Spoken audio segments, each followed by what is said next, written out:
the Arabian Racehorse Podcast with Debbie Burt and Gary Cable.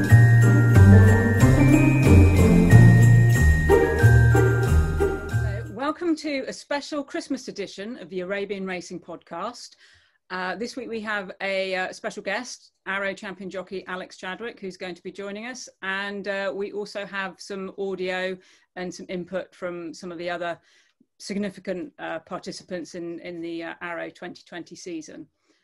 So now we're going to welcome Alex Chadwick, who is the Arrow champion jockey for 2020. This is the second year that he's won the trophy. And I think it's worth saying that, you know, this year we amalgamated all the jockeys championships into one. So Alex has beaten all the professionals. You're the only amateur to have 12 rides out of the 12 races which were open to amateurs. So nice achievement, Alex. And what would you like to say about your achievements this season? Well, first and foremost, I'd like to say thank you to all the owners that have used me this season, James, the team at home, because without them, obviously, I wouldn't be getting this award for the second time. And as I say in the interviews I've said before, you know, I get the nice job of turning up at the race course and getting on them, and sort of, you know, I'm just riding nice horses, so it's a pleasure to ride. First off, a bit of housekeeping. Obviously, we haven't had a podcast since our last race, which was on November the 30th at Wolverhampton. That was the Shadwell Arabian Stallions 0 to 105 handicap, one of a number of races we held there over 9.5 furlongs. Farha was a pick in this race. Both Gary and I thought she was the one to follow. But in the end, it was Lulwa. She confirmed that early promise that she showed in the UK Arabian Derby when she was third on her debut. And of course, she gave Phil Collington his first winner of the season, which clearly was a relief for him. So Gary, what did you think of the race? Yeah, I can't even blame Alex for a bad ride because he didn't ride us. So yeah, they came nicely clear, didn't they? Of the remainder of the field. You got some solid yardsticks in behind the likes of Anfans, Unit, obviously Emirati, who, you know, all had previous form there, and ultimately they were well beaten by two horses that I think are probably, with their handicap marks as they are, Luwa's obviously into sort of the mid-90s now, Far's not far off 90. They're almost edging towards that sort of listed class. So, I mean, the race that we should have had at Ascot that was scheduled for Ascot this year, which obviously didn't take place due to what happened with COVID-19, would perhaps look an ideal race for that pair as they hopefully can continue their progression. I certainly think with Farha, there is some unfinished business with her. Obviously, she's been racing in Europe and perhaps hasn't had things drop her way. And Lulwa, well, she's only had a handful of starts, I think 3 obviously, or maybe even 4 now in total. And she kept on quite willingly to hold off for her. As I say, they came a long way clear of anything else really in the end. So they're two horses that I think are going to take fairly high ranking next year, if not in Premier Handicaps, then possibly listed, and I suppose more so with Lulwa because she's only had the handful of starts, possibly even group company as well. Time will tell. Yeah, absolutely. And Alex, you rode Emirati to be 5th in that race. You were the joint top weight with Lulwa, although obviously you claim £3. Emirati, he's been a super consistent horse. I mean, he's 9 now. He's won 3 times over a mile and twice over 10 furlongs on any surface. I've always rather enjoyed watching him run. He's run a lot in those Sheikha Fatima apprentice races, and he often seems to take a keener hold of coming back after the race than he does in the race. He's certainly a character. What was he like to ride, Alex? He was great. He jumped out the gates well, and he's actually a very good yardstick at home because you sort of know if you gallop with him, you know whereabouts you are in fitness-wise and ability-wise. I mean, I thought we went quite a good gallop in the race, and for Lulwa to gallop past me the way she did, she looks like she's improving every time. I mean, Farha, I rode her a little bit at home before she ran, and she was on great form going into that race. So, you know, that Lulwa does look like a great sort of horse going for next season, especially on the turf. And funnily enough, actually after the race, well, before the race, Phil Collington had said to me that he always thought she was going to be a better race when she went back on turf. And Kevin Stott, who rode her to win, he agreed straight away with Phil. He also thought she'd appreciate some cut in the ground and she'd probably stay further. I think that's, you know, almost a given really. She's by Al Saudi, who I think is a very underused sire. He was trained by Doug Watson when he was out in the Emirates, so obviously started off in France.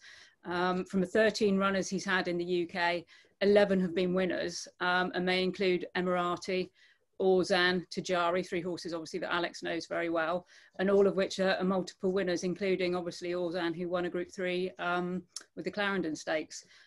He does seem to throw large stock though. Tajari is very big. I mean, I think Alex, you'll agree he's about 16.2, is he? He's a big for an Arabian. Like an Arab anyway. Yeah, and Luwa, she's also the same. It's no surprise to see that they had to wait until she was 4 in order for her to run. Funnily enough, so he's when he was out in the Emirates, he won round 1 of the Al Maktoum Challenge, which was over a mile, and round 2, which was over 1.5 miles. I think Gary will agree with me. They've changed the distances with those races slightly. They've swapped them around. But you know, she certainly looks like she's going to get further. Her dam Zulmania, she's had quite a few winners, including Al Aziz. I think Alex, you would have remembered Al Aziz, would you? Was he there when you came? Before me, actually. No, okay. But he was rated 100 at his best. You know, Lou was 95 on a provisional rating at the moment after just 2 runs. Zulmania, she was a clear winner of the 7 furlong juvenile race when it was a Group 2 at Dubai Day. So, you know, certainly on pedigree, you know, there's a lot to look forward to with that horse. And now look back over the year. Obviously, I think we're all in agreement that Luwa is going to be a horse to follow for next year. Top rated on our handicap ratings from our handicapper, Stephen Molyneux, is Al Kaiser. Obviously, we've got Alex here who rode him in the race. Now, his rating is 106, which is the highest rating of any of our domestic horses this year. And I think obviously with the year that we've had, it's encouraging that we've still got some horses rated over 100, because obviously we had very few opportunities for the higher rated horses to race, and a lot of them, many of which were with James and Phil Collington, had to race abroad. Alex, you won the Baker McVie International Handicap. That was over 1.5 miles, and you were 5 lengths clear of Jahez, and you also had a Abir Athbar a further 3 lengths back in 3rd. Now, Abir Athbar's trainer, Pete Hammersley, did point out that she had a lot of weight. You know, she was carrying 10.3, and obviously Al Kaiser was benefiting, although he had a lot of weight too. He had Alex's claim. You know, there was also a difference with the days since Al Kaiser had run abroad, I think. Hadn't he, Alex? He'd run abroad? He won abroad, yeah. Yeah, exactly. And that's right, he's 3rd. But Abir Athbar hadn't run since Goodwood, so that was like pretty much a 2 months break. But I mean, Alex, when I spoke to you at James's, you said you thought Al Kaiser was probably the best horse you've ridden so far? He probably is. On that form, yeah, I'd say he was, to be fair. I mean, I remember riding him last season. I was 2nd on him in a good race. So to back that up and win with him that time, it was great. He gave me a lovely feel that day. I mean, he didn't feel like an Arab sort of at all. The way he went away from his rivals in that race. I mean, some of the Arabs like to have a look around and wander around, but he was dead straight to the line, and he still had a bit left. And he's a half brother to Emirati. Is there any similarities between the two? I'd say maybe Emirati might be a bit wiser than Al Kaiser than anything. They're both similar. They both have their quirks. You know, they both look after each other, but they're both lovely horses to ride. I mean, I can't complain with them. No, they certainly look like they've got a nice attitude, and both are obviously, you know where the winning post is, and have pretty much concentrated during the races. And to go back to Abir Athbar, she is one of the, actually all our top rated older mares, they're all on the same mark of 95. And I just wanted to focus on Abir Athbar, mainly because of the good performance she put up in at Goodwood. You know, she was coming in, you know, that was a seasonal reappearance, and you know, having watched it again, you know, she travels so well in that race. She leads at 3 out just about from Stormtrooper, who obviously always goes off in front. She was still leading just about at 2 and going into the final furlong, you know, although you knew that Ebraz and Durayan were just, you know, just waiting in the wings and obviously had the extra gears. They challenge on either side of her. And she does answer when Richard Kingscote asks her to go on a bit more. She does put her head down. And I thought that was just a really likeable attitude from her. And I mean, she's still there with half a furlong to go with Tev, but, you know, he then went on and got his first Arabian World Cup in Paris. So, you know, she's mixing it with really, really good horses. And the fact that, you know, all right, they then went clear from her because, you know, they are the best in the world. You know, I think, you know, I just felt a little sorry that she got done on the line by Belazam. But again, Belazam beat Ebraz in France in the Group 3, which was essentially their prep race for this. And he was also second to Mashal Al-Khalidia last year in the Jewel Crown over a mile and another group run. So I think, you know, of all the performances of the older mares this year, I think that was certainly the best one for me. What would you say, Gary? I think it's important to remember that she went into that race with an official rating of 81. Obviously, it didn't stay at 81 on the back of that. But the handicapper, I suppose, is vindicated with the fact that she got put up quite so much for me. She went up 17 pounds for that particular run. But the run after that, when obviously Pete said that she perhaps needed the run a little bit, having had 2 months off at Wolverhampton, the race after that, she won off a mark. Well, okay, it wasn't actually a handicap, was it? But yeah. Even still, she was mixing of horses of that kind of rating and managed to beat them. So, yes, it was a fantastic performance at Goodwood. Obviously, as you know, the handicap mark suffered as a consequence. But it was nice to see her therefore then get that win at the end of the season. And yes, as I say, she's. Again, as we mentioned after the race, she's probably going to be an ideal horse if we manage to get that Ascot race on, hopefully, next year. That listed contest over a mile. She's won over further, obviously, but she showed her speed when winning at Chelmsford. And obviously, it's a fairly stiff mile on the straight course at Ascot if we're to have that race. So that would be perhaps an ideal starting point for her next season as well. Agreed. And I mean, she's, you know, there was a lot of, you know, myself included, was speculating that would she handle the drop back in trip. But as Pete pointed out after the race, you know, she's a daughter of her dam is a daughter of Burning Sand, who was a graded winner in sprints in America. Just because she's trained by one of the smaller trainers, it shouldn't be so much of a surprise when you look at her pedigree. There's also quite a lot of speed there. And actually Pete's got an idea he might go for the Zabeel, I think, really. I mean, I've got some audio from him later on where he talks about that. But, you know, I think he was really pleased by what she's done. And, you know, she's a horse that had some setbacks early in her career, which is why she didn't race so early.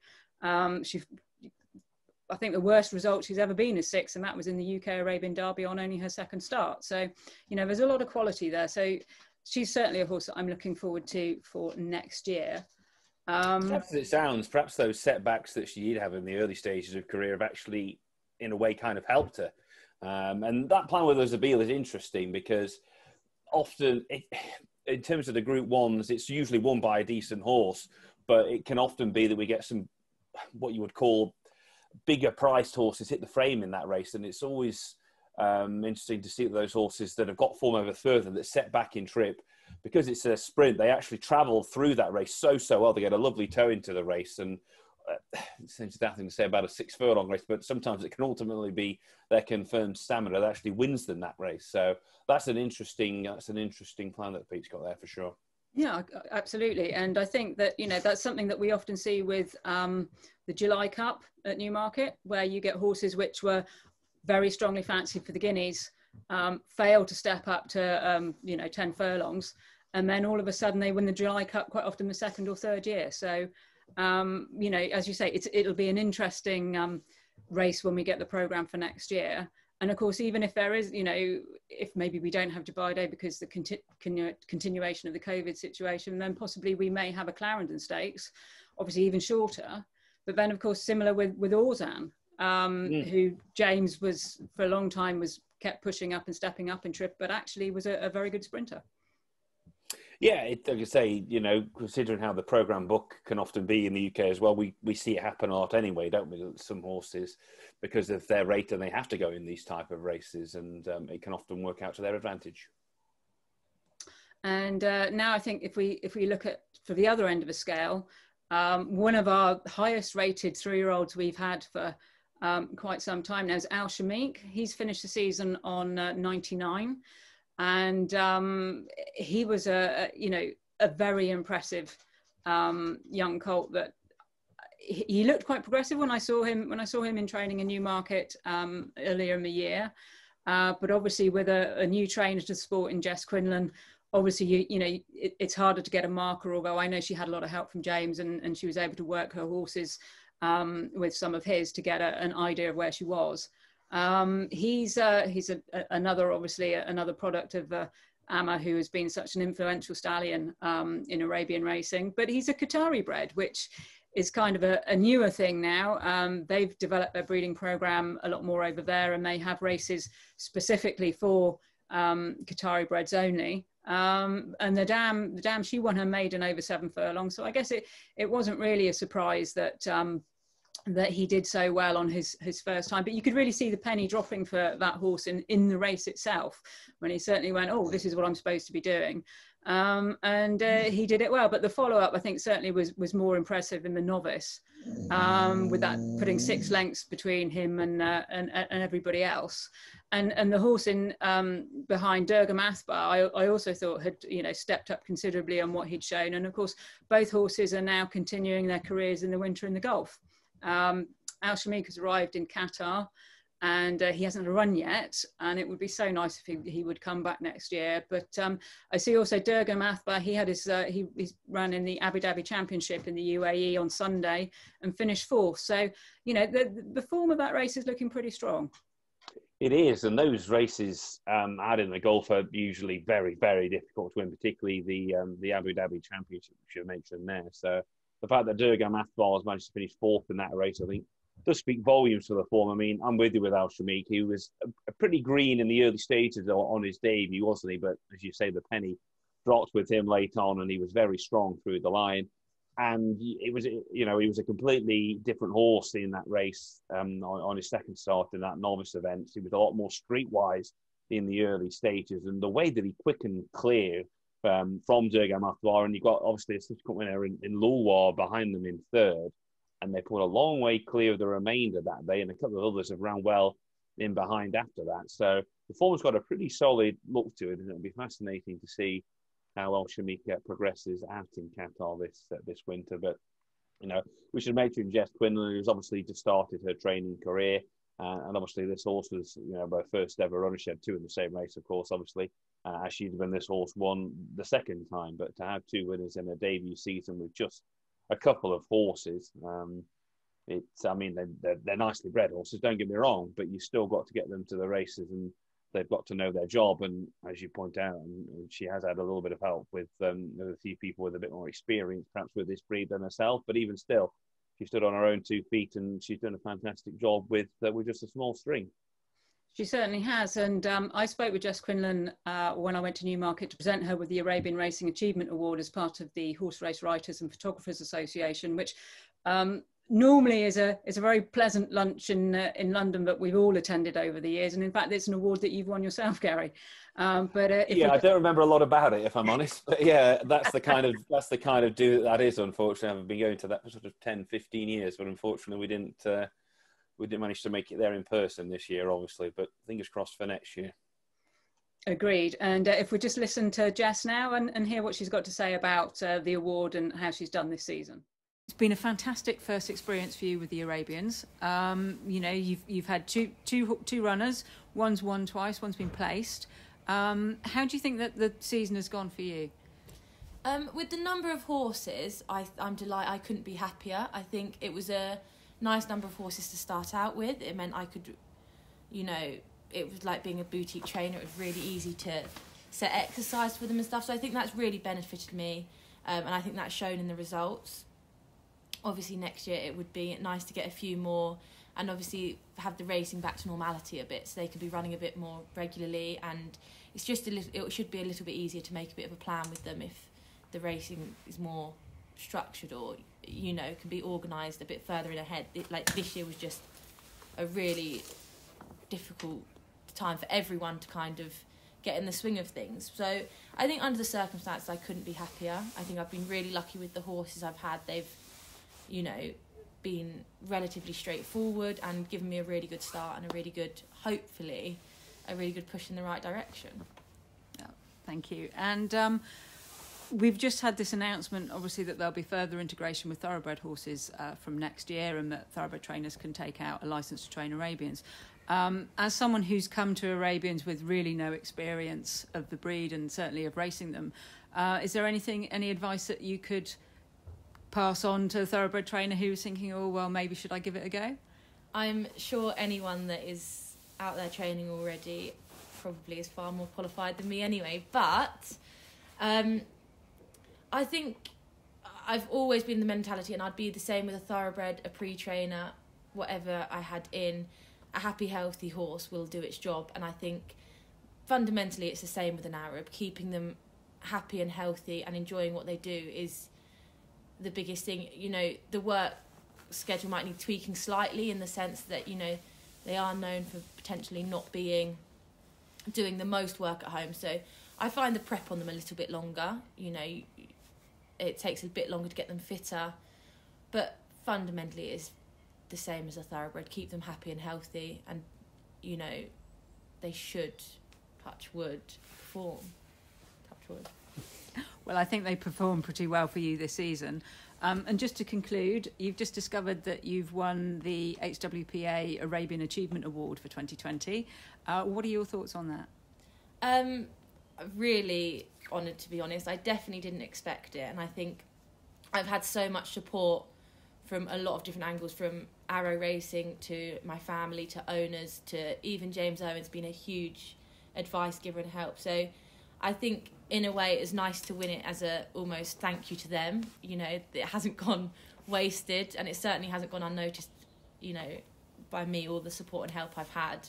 And it definitely is one of the things that's helped me win the award, because I certainly wouldn't be where I am without everyone around me. So yeah, absolutely delighted to kind of in some kind of way repay all the support and help I've had from everyone. Super. Well, congratulations, Jess, and we look forward to seeing you training again next season. Thank you. Now, if we go on to the top-rated 3-year-old filly that we briefly mentioned earlier, which is Wanassa. She's rated 85. She's a daughter of No Risk El Mori, who's ended the season as our leading sire, and actually he was the first Arabian I actually saw win a race. Actually, I was in Newmarket July Cup week when he won there under Richard Hill. So, and I've since been very lucky enough to do most of his stallion photographs. So he's a horse that's very close to my heart. He's got a fantastic temperament. And anyway, so Wanassa, she's by No Risk, as I've said. Her dam won the Hatter. But the previous year she was runner-up in the Hatter to Misner, who went on to win the Kahela Classic. So there's some excellent form behind in her pedigree. He's a half-sister to Al Aziza, who obviously won the Premier Handicap on Dubai Day and has won a couple of times, one in Belgium this year. And she's clearly got a bit of temperament. That tail hasn't stopped swishing in all her races. But she's got plenty of ability. She's got plenty of ability too. She's raced over 7 furlongs in a mile now, and certainly you'd think on pedigree she'd be able to get further. Yeah, I think James has gone on record as saying this horse is the fastest that Arabian that he's trained. Is that right? Yeah. So I mean that's fairly high praise considering he's had a horse that's won a group race sprint over 5 furlongs. So. I mean, I don't think Alex has actually rode this horse in a race. I'm sure he's ridden her at home. But yeah, the tail flashed on her debut. She went clear and she looked the most likely winner turning for home. She was probably in front a good bit too soon. And then they tried slightly different tactics back at Wolverhampton after that. And again, she got chinned. Alex was on board the winner that day in the shape of Too Fine, and they came nicely clear of the remainder. But the way that she quickened clear in that race at Chelmsford, was particularly impressive. Should point out, obviously, Too Fan subsequently ran third in a very decent race at Chelmsford, which Ravaya Athbar won. So, then the form's got a fairly solid look to it. But the way that she quickened right away from Balkis and Nadal Shibri in that race at Chelmsford, if they can there is probably a little bit of temperament there. I don't know, perhaps it could just be a bit of greenness still. Alex would probably know better than me because I'm sure he's probably ridden her at home. But the way that she went well clear that day clearly bodes well for her future. And so Alex, have you ridden her at home? I have ridden at home, yeah. She is quirky. I think she'll be a better horse next season, going forward. But yeah, she works the best as a 3-year-old against her age group. But she has her moments at home where she can sort of put a bit of a temper in. But no, she's a nice horse for the yard, and hopefully she'll be a nice 4-year-old. Well, she certainly looks like she's going in the right direction. I mean, I think the only concern I would have is the fact that if she has shown that level of temperament as a 3-year-old, sometimes they might carry that over. And one of two ways, can't it? Yeah, exactly. You know, I mean, they can have a lot of ability, and yet it doesn't go on. And funnily enough, actually, that probably applies to horse that we'll talk about later on. We'll come back to the temperament thing. But so if James, unfortunately, could have joined us today, but he's had to go to Peppa Pig World. So well done. Well done on dad duty there, James. He sent me a text. And so I'm going to just call that up and read what he's got to say about the season. So it starts off with, Arrow and the BHA have done very well to put the races on that they have this year, given the extraordinary circumstances. It's great news that professional thoroughbred trainers will be allowed to train Arabians next year. Hopefully this will bring more people and horses to the sport. As always, our doors are open for new owners. I'm very pleased with how my horses have run throughout the season, both in the UK and abroad. We look to have some very promising youngsters coming through, in particular Wanassa, who won well on her last start and who looks to have a lot of speed. I'm hoping she can step up next season. Of the older horses, Al Kaiser looks to be continuing to improve. He won well at Wolverhampton and acquitted himself very well in a strong race in Belgium against some top-class Arabians. For me, he looks to have got quicker, and hopefully with more options next year, he can be competitive in group company. I'd like to say a big thank you to my owners for their continued support, particularly our patron, His Highness Sheikh Hamdan Al Maktoum and Forter Stud. The quality of horses we have had for our racing club continues to improve, allowing us to compete in the better races. We'd like to bring a new horse into the club each season, and so for 2021, we have the highly promising Seraphim Forter, who has kindly been leased to us by Forter Stud. We are looking forward to grow the racing club even more for the next season. If anyone would like to reserve a share for 2021, please do not hesitate to get in touch. Merry Christmas to everyone, and we hope that 2021 is a better year for all. James Owen. Well, it's nice for him to contribute to our podcast today, and certainly, obviously, at the moment he is the most successful proponent of syndicates in Arabian racing. But, you know, I think it's something that all our trainers could learn from. And I certainly know in the Arrow office that, you know, if anybody's looking to set up a syndicate and want some help, then I know they'd be happy to give some advice. And certainly, you know, syndication in countries like Australia, for example, has been an incredibly successful way to get into racehorse ownership. So I think if everybody in Arabian racing brings that into the consideration for the coming years, then I think we can still maintain a competitive presence, despite the fact that obviously there are always going to be owners with deeper pockets than the average person. Yeah, I think that's a good point, and particularly with the new horse that he's got, Seraphim Forte. I mean, Alex has ridden this horse to victory on his most recent out, or certainly his last outing here in the UK. Obviously, when he won in the middle of November, beating Samowart and Zane's Hyperion. So it's good that the club has got a new horse, and obviously they've had a few winners throughout the years. I think My Boy Sam was the first winner, and hopefully that is something that can continue to grow, because ultimately the more people we have involved, hopefully again it will just continue to grow the sport, and obviously there will always be some bigger owners, but it will hopefully mean that there's always a space, and there should always be a space for the grassroots as well. And who knows, they can if they get the right horse, that is a horse that could progress into a decent handicap, or maybe even up to listed company in time. Certainly, and I think obviously not that I really want to get into that today, but the greatest example this year has to be Messi. He's an 8-year-old horse. He had a few setbacks. It's the only horse that his owner's got in training, and he's gone from winning some fairly small races in Belgium to running second place in the ARH, beating Ebraz, and then going on and winning the Dual Crown, which is one of the most valuable races in all of Arabian racing. And that's a one-horse owner breeder from mares that they've had before. But again, with that horse, it's in the bloodlines. He's by De Hesse, who's been a tremendously successful stallion and a very versatile stallion. The dam line is also very strong. So, as you say, you don't have to have hundreds of horses with very expensive pedigrees.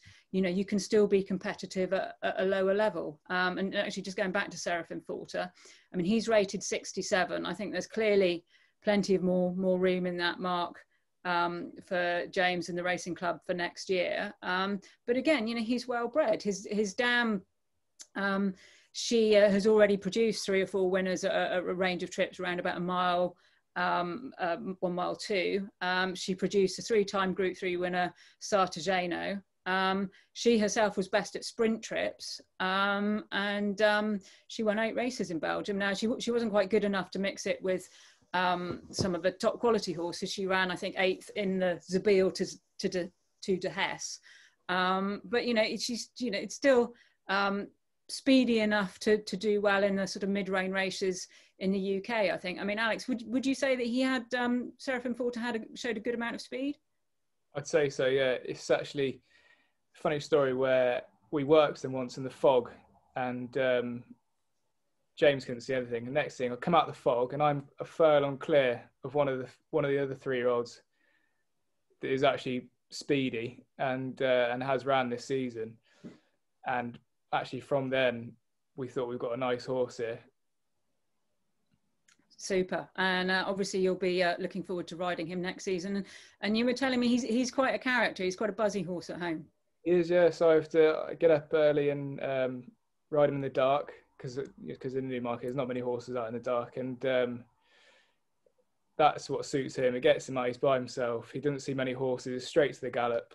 He does his routine and he comes back in, and it suits him because he is a bit buzzy in the head. And I don't want him to be doing too much on exercise because he can always put his race at home instead of on the track. But yeah, he's a great horse for next season. He's great for the racing club. I mean, it only took him four runs to lose his maiden tag off top weight over a trip that ideally wouldn't have suited him. He'd want a bit less than that. So I think it's a great addition to the club. Certainly one I'll be looking forward to seeing next year. And round about the same mark, and certainly a horse that he's crossed swords with, of course, is Altabari, who is our leading Arabian of this year. And again, actually, it's another example of the success for a small owner breeder situation. And although actually it's a little bit more involved in that, and that the horse was bred by Julie Kelway out of the dam, which was owned and raced by Rick Gould. But although now, as things have moved on, as the horse has got older, although he's been his whole life with Peter Hammersley at his yard, he now races in Pete's wife Michelle's colours. But of course, Peter's had the advantage of training both, the dam for the majority of her career, and now obviously knows this, he's now a gelding, inside out. And I think it's been a really good success story, and something that, we should be proud of and encourage in the sport. And I mean, I've seen the horse, since he was a foal all the way to him winning his last race. And I can see why they gelded him. And I can certainly, having seen his brother, I can see why they've gelded him as well. But at the same time, they've obviously got a lot of ability. The dam won 8 times, from I think a mile to 1.5 miles, I think. And he's certainly looking very progressive. What would you say, Gary? Yeah, very much so. Like I say, I've not managed to see him in the flesh yet, but as we've discussed on this podcast before, he certainly doesn't look the biggest. Obviously, he made his debut on Dubai Day in the 3-year-old race, and it might have just taken a little bit of time for the penny to drop, but there was certainly more on his final start last season. And then he continued that progress this campaign. He was slightly disappointing on one of his starts at Wolverhampton, where he was fairly well beaten, wasn't he? But they rode him completely differently in that 1.5 mile race at Wolverhampton. He was dropped right out the back of the field and gave with a strong challenge to win. And then he backed that up in over a slightly shorter trip the time after that, and drew well clear in the end of Samowat and Zane's Hyperion. I think he's the first horse from the sire to run in the UK, isn't he? Obviously, we remember Tabarak from his days with Olivier Perrier and Alban, won the Group 1 race that we had on Leisure Day, but before it was the Derby, we had I think it was called the Harwin International in those days, that he won at Doncaster. And the Dam I do remember because she, I'm fairly sure, might have certainly won away, but she stayed particularly well, and she ran in the staying handicap on Dubai International Arabian Race there a couple of times. So there'll be more to come. I'll be interested to see what the did you say he was a full brother or a half brother? Yeah, he's a full brother. He's grey. He looks a lot more like his sire. Right. And recently gelded, like I say, no surprise there. Having seen him at home, he's certainly a bit cheeky, but a bigger, stronger horse. I've got some audio from Pete Hammersley. We'll listen to that now, and he'll talk about the success of his horses over this last season. Hello, Debbie, and Merry Christmas to you. Merry Christmas to all my Arab racing friends out there. Well, it was a shortened season this year, but I thought there was some excellent racing. And from a personal point of view, from our yard, I was pleased with all our horses. I thought they all ran really well. And it culminated in Al-Tabari achieving leading Arab Racehorse of the Year with his 2 victories. This was very pleasing. Bred by Julie Calway and owned by my wife Michelle. I thought his final 2 runs were exceptional, the way he quickened away, and really looking forward to seeing him run next year. Hopefully still on an upward curve, and there might be still more to come from him.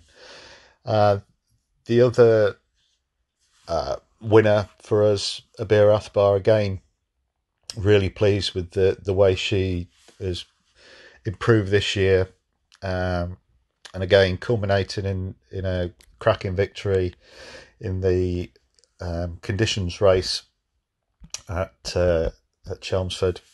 So again, looking forward to seeing her run next season. We'll probably try dropping her back in trip, back down to 6 furlongs, and maybe going for the Zabeel.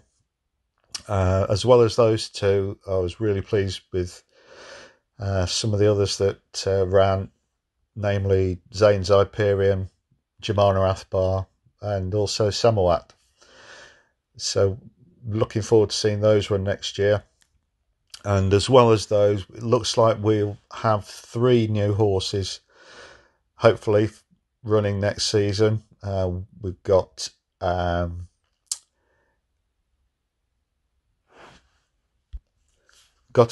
Dehes mare for Zane Arabian Stud out of Estival. There was a golf final winner a few years ago.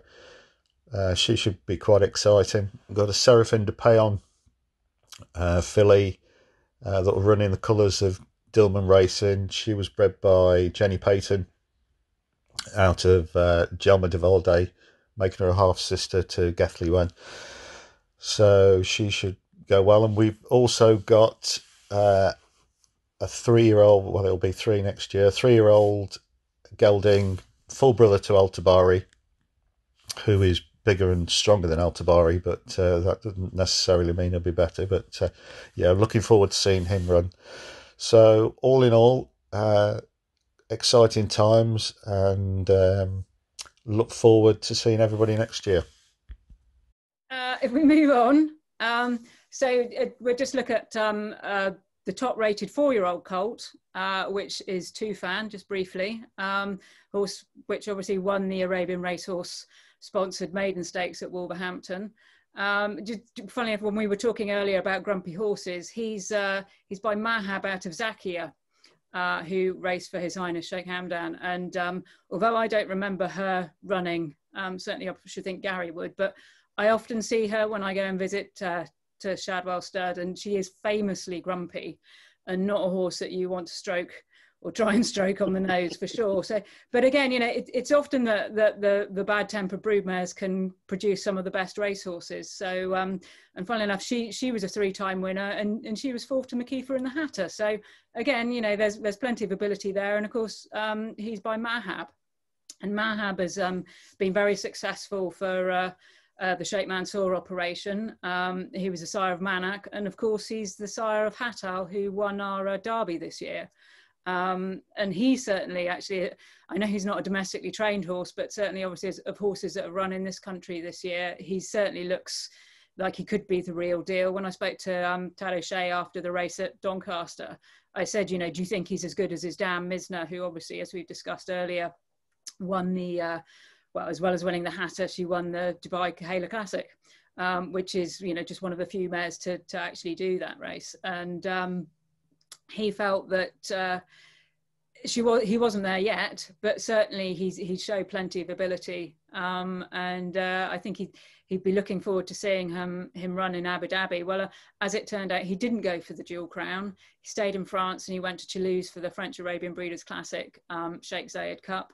And he was a comfortable 2-length winner in that race. And so it's proved that he can step up in trip, because that's another 200 metres beyond what he's been racing at, the 1.25 miles, which of course is the sort of classic trip for Arabians.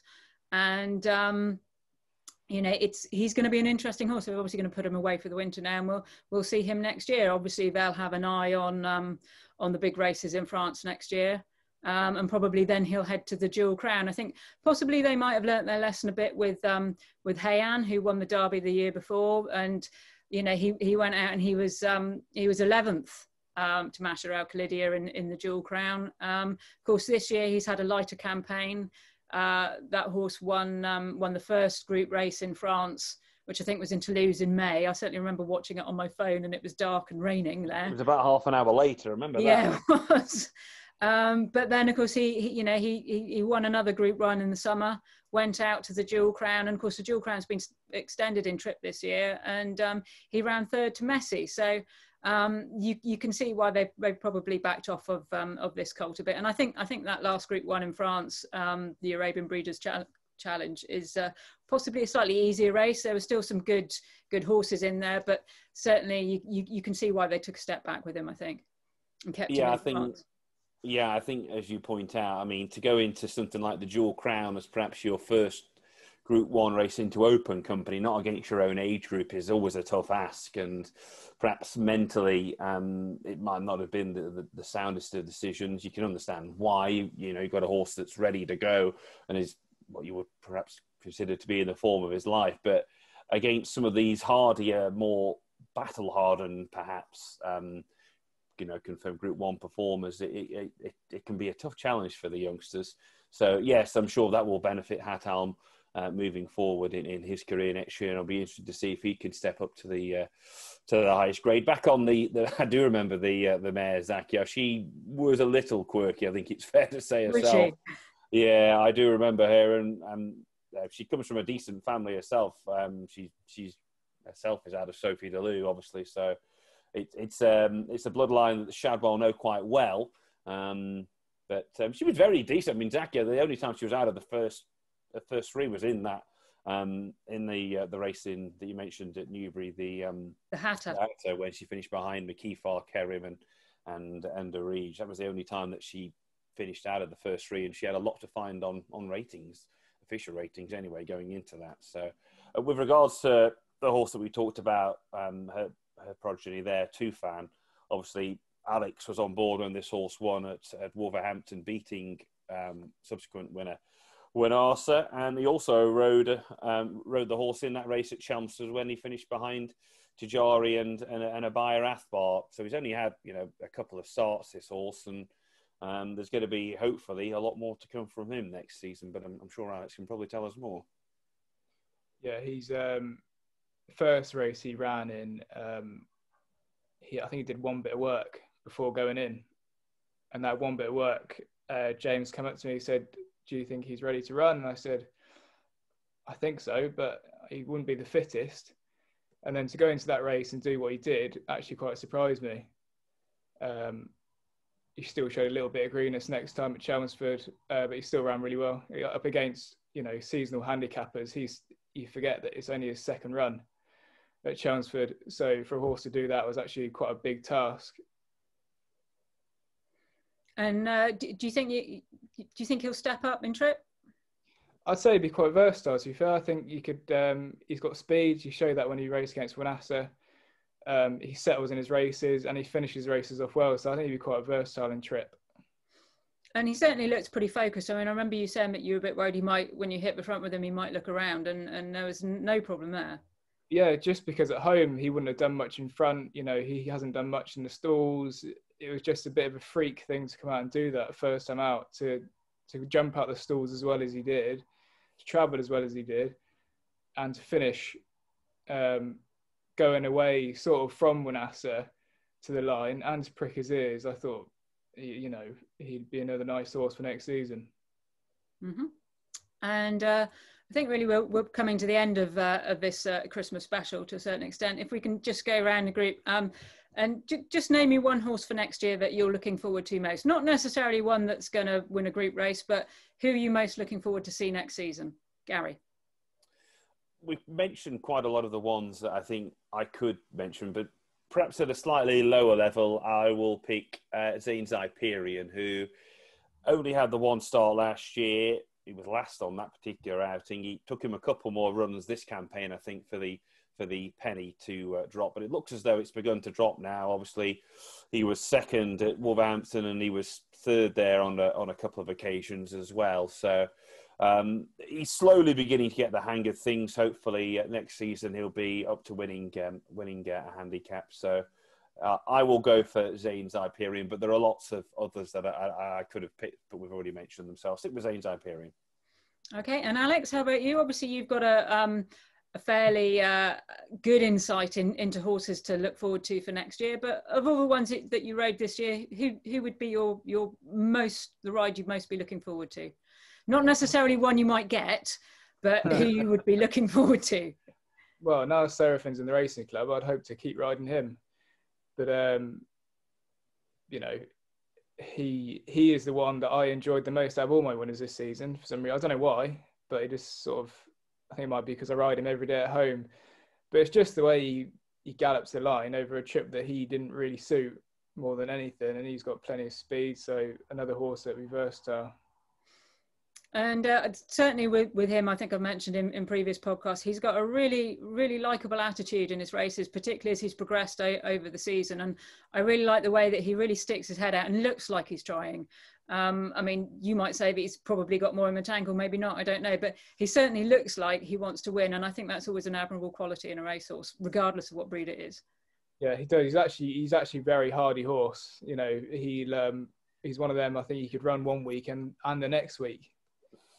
Which is probably quite rare in Arab, but no, he'd be one of the hardiest Arabs I've ridden. Yeah, that's good to hear, and also I think it offers a lot of encouragement for the racing club as well. That you've got a horse that's going to be able to show up, if not maybe every week, depending on how our race plan goes, but certainly is going to give good value to the club. For myself, of the horses that I've seen, well, we've pretty much talked about all the horses that I'm looking forward to, but of the ones that we haven't mentioned and a bit lower down, I think Kayak really has been, he's put in some big races for a small horse with possibly not the most exceptional breeding, and he's run really well. And he ran, he was quite highly tried last season when he showed up in some of the conditions races with the Dubai Day type horses and was finishing out the back. But certainly, he got pretty close to Al Tabari, who I also like a lot this year. And I think there'll be a small race in him. He certainly looks like he's got plenty of stamina. A little bit of audio now from Piers Dargan. He's the CEO of Equine Medi Record, who apart from providing a service to all our trainers this year in order to keep their medical records for their vaccinations up to date for their horses so that they can run, he also is a person that I send all these videos to with instructions on how to edit. And he's the one that puts everything together. So if we'd like to hear from Pierce now, a huge thank you from us for doing that. Hi, Debbie and Gary. I hope you both are well. It's been an absolute pleasure to work with you both on the Arabian Racehorse podcast and to help showcase some of the great horses and races that are available in the United Kingdom for Arabian horses. I want to say a massive thank you to Arrow for supporting us and our system and our project. Being able to showcase what we have been able to do with the Arabian horses in the UK in terms of compliance and animal welfare has been massive for our business in securing contracts in the likes of the United States with the Kentucky Thoroughbred Association, Thoroughbred Owners of California, and most recently with the Breeders' Cup World Championships, which would have not been possible without Arrow's support. So we're so thankful to everyone at Arrow and all the trainers, assistants, vets, and everyone who's involved with Arabian racing in the UK. And we really look forward to next year, to progressing Arabian racing even further, and to what hopefully will be a great 2021 after this year that was a little bit of a struggle to everybody. So Merry Christmas to everyone, and I hope you have a great New Year as well. Okay, thank you. God bless. This week we published the Arrow Annual Review, and that is a labour of love that I seem to do every year, where I put together basically the form book for the year. So that's available to view now online. And also this week, by the time that this video goes out, I will have published the Arabian Racehorse magazine for the next edition, which covers the review of the Arrow season, but also the European Group 1s. And as part of that, we've got, I've done an Arabian art special. It's a little bit of a Christmas thing, really, but it features a work of a lady who's best known as a sculptor called Susan Leyland. And she's done a lot of work with all sorts of breeds of horses. She's English, but she's based in Italy. And she's very, very kindly gone through some of the photographs that I took this year. And she's produced this amazing print, which we'll be able to see better. I'll put on the screen in the podcast. It'll come up in a minute. But it features, where are we? 6 or 7 of the horses that ran this year. None of the horses have been named. We've taken the names off their number cloths if they have them on there, which gives you a bit of a clue straight away. Hopefully you'll be able to recognise them all. And she's sent me a number of prints, and I'm going to be giving them away to people who can identify the horses. So details of that will be in the magazine. And you know, good luck to everybody. Hopefully you might even recognise yourself or horses that you look after for some people. So there we have it. That ends another year. It's been quite a challenge with COVID. Certainly, Gary, you have you actually been on a racecourse this year? Since COVID started? No, not since Midlands Grand National Day. I've not been on the racecourse. So fingers crossed we'll be able to put that right next year. Absolutely, and hopefully we'll have a good season next year. Looking forward to, we hope it's starting in April. Obviously with the recent announcements of the various tiers and probably a further lockdown in the new year, maybe that might get pushed back. I hope not. I hope we have more of a return to normal with horse racing, but I'd like to wish everybody a happy, healthy Christmas and New Year, and look forward to seeing you all in 2021.